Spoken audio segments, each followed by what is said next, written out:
Jalan rusak berat di Purwakarta bertambah di kepemimpinan Bupati Ane. Bupati Purwakarta, Ane Ratna Mustika dinilai kurang perhatian terhadap keluhan masyarakat terkait jalan rusak.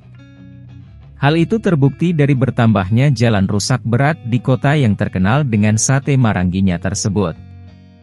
Melansir data BPS dalam Purwakarta dalam angka 2022, panjang jalan di Kabupaten Purwakarta pada tahun 2021 mencapai 728,924 km. Dari jumlah tersebut, jalan dengan kondisi baik sepanjang 501,244 km. Kemudian, kondisi sedang sepanjang 105,614 km, rusak mencapai 53,770 km, dan rusak berat sepanjang 68,296 km. Jika dibandingkan dengan kondisi infrastruktur jalan yang ditinggalkan Deddy Mulyadi ketika purna tugas pada tahun 2018, di masa kepemimpinan Bupati Ane, jalan rusak berat di Purwakarta mengalami peningkatan yang cukup signifikan. Dari data BPS dalam Purwakarta dalam angka 2019, panjang jalan di Purwakarta pada tahun 2018 yakni mencapai 728,924 km, dan tak berubah hingga kini. Pada tahun tersebut, jalan dengan kondisi baik sepanjang 494,667 km.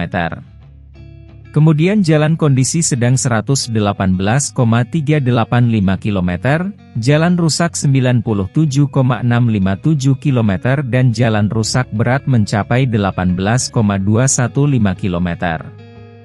Berdasarkan data tersebut, jalan rusak berat mengalami peningkatan kurang lebih 50 km. Di mana tahun 2018 sepanjang 18,215 km menjadi 68,296 km pada tahun 2022. Sedangkan yang mengalami penurunan pada kepemimpinan Bupati Ane yakni kondisi jalan rusak. Bisa jadi, angka jalan rusak menurun karena bertambahnya jalan rusak berat. Sementara itu, Deddy Mulyadi juga sempat menyinggung anggaran infrastruktur yang kecil. Hal itu terungkap lewat Kepala BAD Purwakarta, R. Muhammad Nur Cahja. Di mana, anggaran infrastruktur dalam kebijakan Bupati Ane pada 2023 hanya 300 miliar rupiah, itu sudah termasuk jalan, gedung bangunan pemerintah dan irigasi. Kalau di PU Bina Marga sekitar 150 miliar rupiah, kata Nur Cahja dalam YouTube Kang Deddy Mulyadi Channel, 9 Desember 2022 lalu. Kang Deddy menilai, anggaran infrastruktur hanya 300 rupiah miliar itu tergolong kecil. Pasalnya, saat dia memimpin anggarannya mencapai 600 miliar rupiah.